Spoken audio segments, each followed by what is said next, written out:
everybody, and welcome back to another episode on the HermitCraft vanilla server. Yeah, guys, we're over here in the 1.6 village. Or, I'm sorry, this is the 1.7 village. I wanted to talk about something I mentioned last episode. I was saying that this area is kind of laggy, and you probably can't see it on the video right now because I'm recording at just about 30 frames a second. If I open up the F2... No, that's the F3 screen.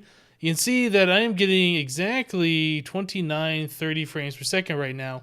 Now, as I move around and look, that number drops down, goes up higher and stuff, but, you know, it stays at about a steady 30 or so FPS. So, I wanted to find out what was causing this, and as some of you guys know, I have access to the server files, and I download backups of the game world every once in a while, like once a week, just in case something happens, the data center loses all their backups, or you know, something terrible, we won't lose our HermitCraft vanilla world. So, I'm playing this actually on my local machine right now. This is the backup from last Sunday, and I have cheats enabled so I can fly around. So this isn't actually the server, this is just a copy. But I just want to show you guys that on my local machine here that it is still like really bad FPS lag for some reason. So let's go ahead and save and quit. Now I have a second copy right here that says no lag. Let's load this one up and see what's going on. Okay, so loading back up, and the chunks are loading, and you can see my FPS is higher now. It's at 80, which is way better than, you know, barely scratching 30, because 30 is the minimum you want for a video for it to look smooth. So it's kind of low right now because the chunks are all loading in, but once that all loads in, I was seeing something like over 100 FPS. And that's what I like seeing when I'm recording. So I just know that nothing is wrong with the video that I'm recording. I don't have any frame stutters or anything like that. So what I did, the reason why we got the FPS a little bit higher here is I went around in this particular backup copy of the world, and I found item frames, and I removed every single item frame I could find. So, over here in Spumwack's base, it's kind of a cheaty way to get around, actually. I shouldn't be showing the server like this. But, yeah, he had item frames all over here. Now, again, I want to make this absolutely clear. I'm not blaming anybody. I'm not saying anybody has to do anything. I was just curious what the cause of the lag was. So the very first thing I thought of was item frames, since we had, you know, 500 or 600 entities in the world. So Spumwack had some over here. There was some various random ones around, nothing too bad in this area. I think, yeah, the mushroom over here had some item frames on it. Slips had some item frames. People like putting the instruction books in those things. So I went ahead and I removed those. I don't think there was any in here. No, there wasn't. Cleo did have a bunch of item frames. Not a whole lot, but, you know, enough. Well, I guess I forgot to remove that one right there. Yeah, Spumwack had some inside. Biffa had some on his chest. I mean, we're talking, everybody just put up a few of them. It's not like anybody went overboard with these things, but the more of those item frames you have, the more entities in the world you have, the more that the game struggles to keep them all loaded and rendered and stuff. So another big one that I saw was over at Corrales' base, and his base is awesome. Let's just get over here real quick. But he likes using item frames like crazy as well. I was surprised with how many item frames he had in his base. Let's see. Can I even get over here? And the thing is, you would think his base is far enough away where it wouldn't really affect, you know, the spawn village, but it's still within rendered distance. Like, he had one here for the wheels. He had some, like, pretty much all over the place. And you can see I kind of busted through here and just kind of looking around and stuff. This lever had an item frame and a redstone block on it. I mean, there's a lot of detail, things like that. Actually, what I should do is just hop back on the real HermitCraft server and just kind of show you guys around. So let me do that instead of showing you this world, where we can see that my FPS is a lot higher. I was actually seeing higher frames per second earlier today. I don't know why it's a little bit lower now, but yeah, it's definitely higher without those item frames. So let me jump back on the server where things aren't messed up, and I'll be right back. Alright guys, so here we are back on the real server, and see there's a creeper up on Suzuma's place. Hey, Red. But yeah, we're back on the server and we're back with like the lower FPS. It's not really bad right now. I've seen it before where my frames drop down to like 27 or something like that. And that just gets really annoying. That's when you start visually seeing stutter. And yeah, that's what I'm concerned about. But you know, as long as I'm not spending a lot of time here in the village, I guess it really doesn't matter. It's just more for my own curiosity what was causing all of that frame rate lag. But I kind of want to take you guys down here and show you Corrales' base, since we haven't really seen this, I don't think, ever since he's really done some stuff here. But I wanted to show... Oh, he added a new vehicle here. Hope I'm not spoiling that. Got a chest here full of stuff. But yeah, so like this car I was talking about, he had item frames for everything, little wheel things and the headlights. I mean, that looks really good. And I would hate for him to have to take any of that stuff down. I don't really want this to be about people removing their things. It was, like I said, it's just more for my curiosity why it seems so laggy in the spawn village. If it was like, I've heard before that zombies pick up eggs and then they start collecting and they never despawn. If that was the case, I wanted to go take care of that. But I mean, if it's things like this decoration, you know, it doesn't really matter that much. But I was just surprised when I was going around removing item frames, how many there are in this building. Let's take a look. Yeah, this is really awesome. Check this out. He's got the hot and cold faucets. I really like that. That's great. I've never seen people do that before. And I guess that is a toilet paper roll. And I'm not, maybe that's a trash can and a toilet. But yeah, more hot and cold faucets. That's really clever. I like that. And the little drawers for the filing cabinets. There's a lot of really, really cool things you can do with these item frames. I think, if I'm not mistaken, that torch probably should be on that item frame like these other ones over here. It's got the little torch holder things. I've done that before. Yeah, the dressers. That really looks good with the buttons. Yeah, I like that. I thought I saw a little bit more. Maybe it was upstairs. There is another place upstairs. It's got the little armrests. What's up here? Man, Corrales is such a good builder. Wow. I wish I could do half as good as he could do, and then I'd be an okay builder. So what's in here? Yeah, just more of the dressers and things like that. Very cool stuff. I like it. I should probably commission Corrales to come over and, you know, build something over at my base, just to make it look that much better. Ooh, I do like that carpet too. Kind of like a yin-yang kind of a thing. Very awesome. All right, but yeah, so you can see there are a bunch of item frames just in this location, but this wasn't all of them. Yeah, all the pickaxes too. Very cool. How do I get out of here? Ooh, he's got like a entertainment center in here. Very stylish. But how do I get out of here? Oops, security code. Okay. Think we're out. Oh, also, I saw a couple episodes ago he was building like this crazy garden back here. Let's look at this. Ooh. Oh, there's beacons. Man, look at that. That is really, really good. I like that a lot.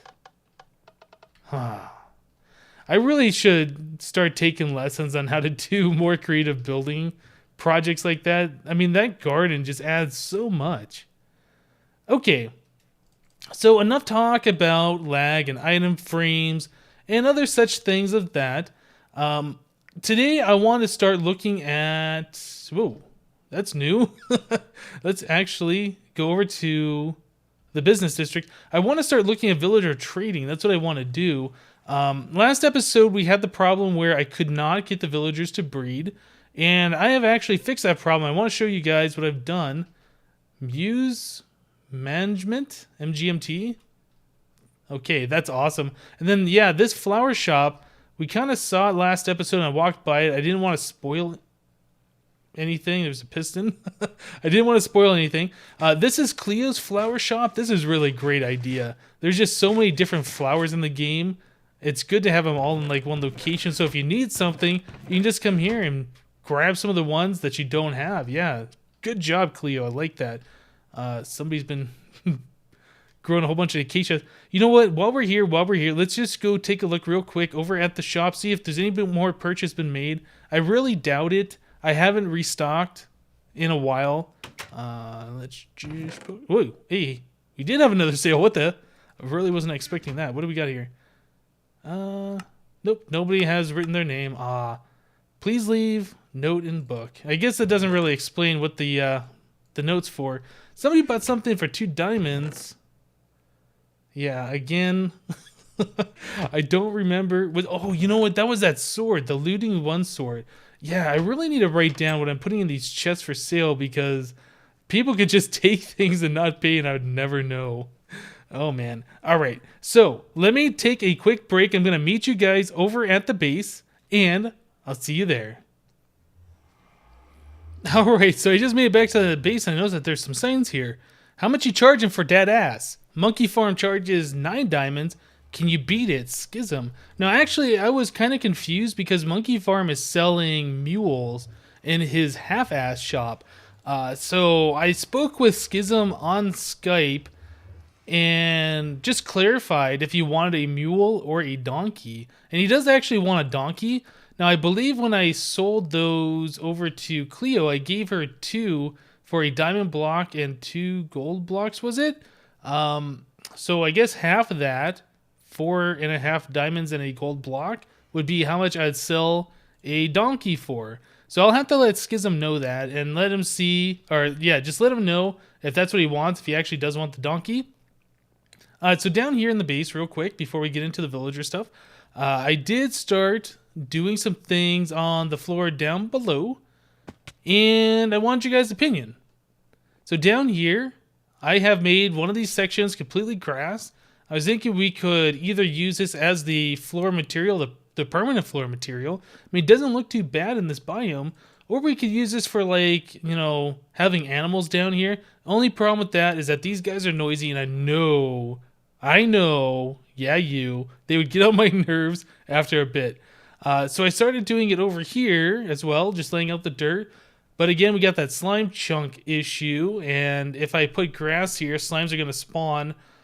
I don't know.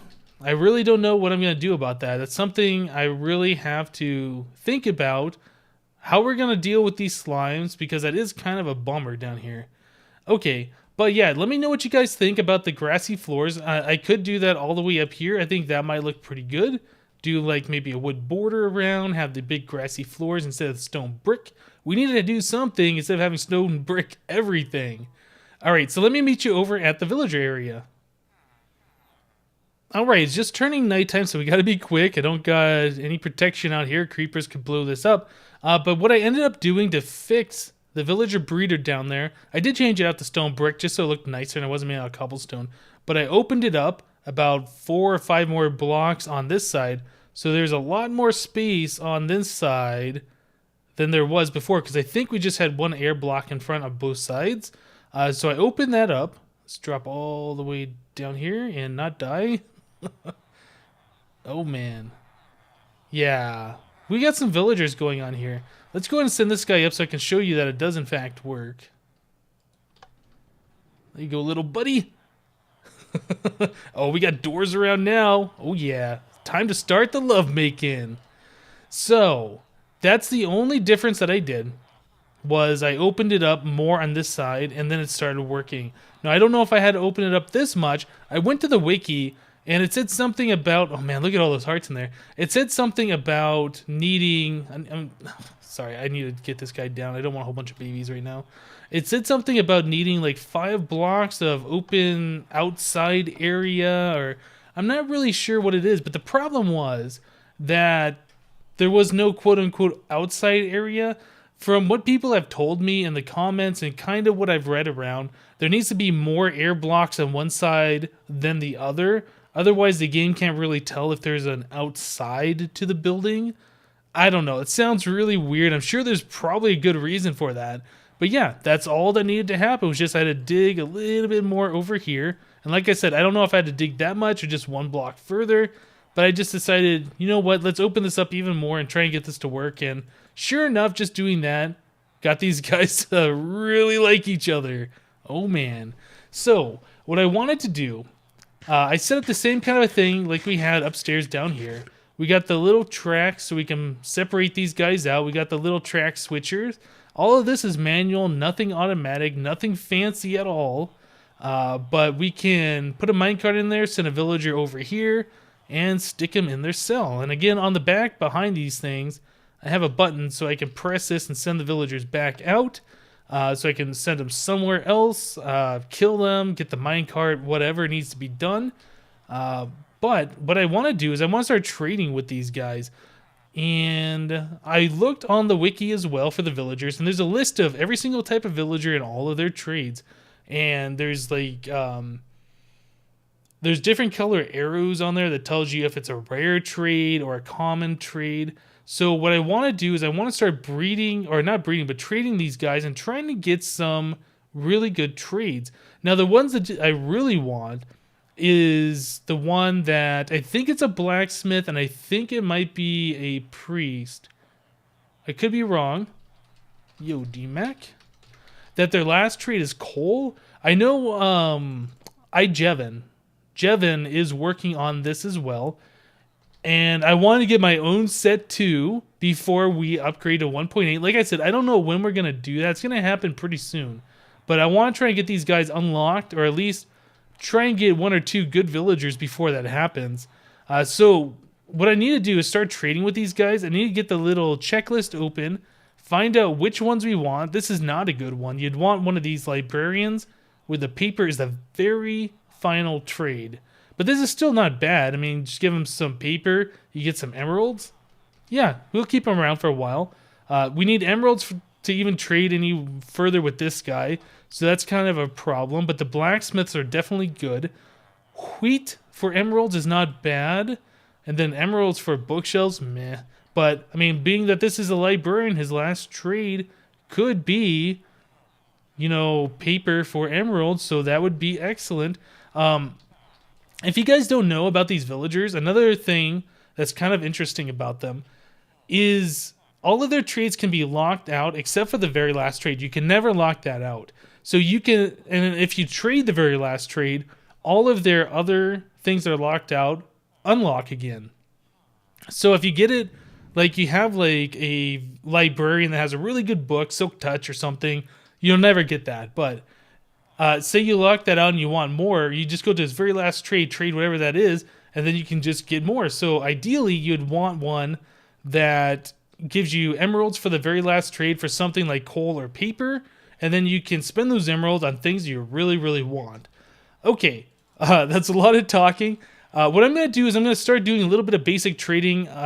Let's see, this guy, he wanted some emeralds, so I can't do that. This guy wanted some paper. So I'm going to go get some sugarcane, get some paper, start trading with that guy. Maybe we can get a stockpile of emeralds, and we'll be back. Alright guys, so I just went up and I grabbed all the sugarcane that I had. So we got a bunch here, and I just turned some into paper. Let's start trading with this librarian. Was it this guy, or was it the other one? I can't remember. This guy. This guy wants paper for emeralds. So we can do 2 emeralds there, and 2 emeralds there, and I don't know how many trades we can do, but since it's paper, I want to continue to use it as much as possible. Okay, so he got his little swirlies. Did he unlock something? He did. So he wants books for emeralds, which isn't bad either. I mean, it's practically the same thing. That's 33 paper plus, was that 11 leather per emerald instead of 31. It's a little worse, but it's not terrible. So I think in order to unlock the next trade after that, we have to trade this one? Maybe? Or do they unlock it no matter what you're trading? I don't know. Okay, well, I'm going to grab some books and I'll start trading with him. Man, we need to get ourselves a cow farm and like a bigger sugarcane farm. There's a lot of things that are involved with these villagers. Alright, so I'll see you in a bit, guys. Alright, guys, so I went and I got some leather. I had 10 pieces left. So I don't think that was quite enough. I think I need 11 books. So I ended up having to breed our mushrooms and get some more. So I'm up to 45 leather now. But yeah, we're definitely going to need a proper cow farm. And we got a lot of space down here that's not being used for anything. So I think bringing those cows down here, maybe poking some more skylights so we don't have to deal with this void fog. Bringing those cows down here so we don't have to listen to them all the time. We can just set up like a mass breed kind of an area for them. I think that's going to end up being probably what we need to do. Probably the same thing for the pigs too, because I know the butchers, I don't know what he's doing. He got killed by an iron golem too. But yeah, the butchers need like pork and stuff, so we'll probably have to do that for the pigs as well. Yeah, lots of stuff to set up for these guys. But let's go ahead and make ourselves some books. I'm really not sure how many we need, so let's just go ahead and make as many as we can. I was gonna say a full stack, but we don't have a full stack of leather, so we can't do that. Yep, there we go. 45 books, so that should be a decent amount. Now, was it this guy we were trading? No, it was the other one. This guy. Okay, so he wants the paper trade, and he also wants that sound he makes. Let's do the rest of those. Now, does he unlock? No swirlies. But this is locked out. Okay. So we do have to do this trade, so let's do one. Since that's a little bit more expensive, I don't have a lot of leather. I don't want to spam that trade. Ah, there's our swirlies. Okay, so he's now unlocked the paper trade, which is good. So this is unlocked, and he has finally unlocked 3 emeralds for a bookshelf. Well, I think we need to do that to get to the next level, but before we get there, I would like to lock out that paper trade once again, so let's go ahead and use all the sugar cane we have. Well, do another 3 stacks of paper, I should say. Let's try and get as many emeralds as he'll give us, though. Okay, and... Nope, he won't let us get any more than that. Okay, so this one should now be locked out. Whoop. Give me that paper back. Do you get swirlies now? How does that work? You're not swirling. Okay, so that is locked out. We still have this one, and we have this one. So let's get a bookshelf, and let's see if he will unlock the next trade. There he goes. So what do we got? Okay, so the paper is now unlocked once again. So I kind of want to spam the rest of the paper, but I think that's pretty much it. We only got 27 left. Yeah, we can't do any more of that trade. Okay, so what else do we got here? Ooh, a written book for an emerald. How do you do a written book? You have to have like a book and quill or something. I'm not exactly sure how that works. I know that there's some written books over in the Hermit Village. So let me grab one of those. We'll trade that real quick. See what the next trade is, and we'll probably end up ending the episode there. So see you in a bit, guys. Oh yeah, guys. So I went over and I grabbed 3 of these books and quill. I really should figure out the recipe for that. I'm sure it's not hard. I'm sure it's like a book and an ink vial and a feather or something like that. But, yep. So we need to sign this. Signing clues. Okay, so now we have a written book. So let's talk to this guy here. And he wanted the written book for an emerald. And hopefully that'll unlock something good. Yep, there's our swirlies. So 1 emerald for some glass. We can do this trade. Let's keep trading until we can't anymore. Did he unlock something else? I couldn't tell. I might have done that too quickly. I think you might have to let these guys get done with their swirlies before they unlock or something. But let's try this again. Oops. Let's get some more glass. All right. No. How many of these do you have to do before you can unlock the next trade? Let's try one more. Okay, so we got the swirlies again. And he has not unlocked anything new. So I don't know if I have to continue to trade with these other things. I could try and buy a bookshelf, but that's really expensive. I could do this 3 times for the price of 1 bookshelf, so I'd rather just continue doing it this way. But yeah, I really would like to see what the next trade is. He's not doing it yet. So... It seems like it's getting harder to unlock things. Whoops, so... You gonna unlock the next one? And also, I don't know how you find out if that's the last trade these guys have, because if that's the last trade, that's kind of sad. Alright, let's do it like one more time. If it doesn't unlock this time or the next time, I think we're gonna call it good. But this is what I'm gonna end up doing. Try and get some of these guys with better trades. And hopefully we will get something new to unlock. Get the swirlies. And oh yeah, here we go. So he wants 11 emeralds for a compass. We don't have that kind of money right now. We're only down to 6 emeralds. Looks like sugar canes is a good way. The paper is a good way to get the emeralds back. So I think what I'm going to end up doing is I'm going to set up like a massive sugarcane farm. I don't know if we're going to do the next episode or if I'm just going to do that off camera. But it's going to be one of those, you know, sugarcane, water sugarcane with like a lily pad or maybe a carpet over the water. So like, yeah, it's just going to be really compact, ugly looking, but a massive amount of sugarcane. That's what we need. All right, guys, that's going to do it for today. Thank you guys for watching. Remember to leave a like if you like this episode, and we'll see you next time.